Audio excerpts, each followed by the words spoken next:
بسم الله الرحمن الرحيم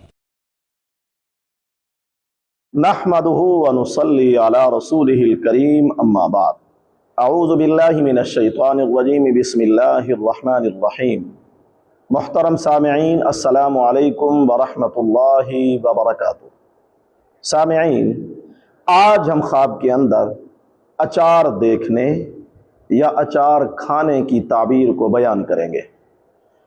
اگر کسی شخص نے خواب کے اندر دیکھا ہے کہ وہ اچار کو کھا رہا ہے یا کہیں اچار رکھا ہوا ہے، اس نے خواب میں دیکھا ہے، تعبیر یہ ہے کہ خواب دیکھنے والے پر مستقبل میں مشکل حالات آنے، پھر ان حالات پہ صبر کے ساتھ گزرنے کی تعبیر ہے۔ واللہ عالم۔ آپ اگر ہمارے چینل پر نئے ہیں تو چینل کو سبسکرائب، لائک، کمنٹ اور شیئر ضرور کیا کریں۔ اللہ تعالی ہمارے خوابوں کو ہمارے لیے باعث رحمت اور برکت بنائیں۔ وآخر دعوانا ان الحمد للہ رب العالمین۔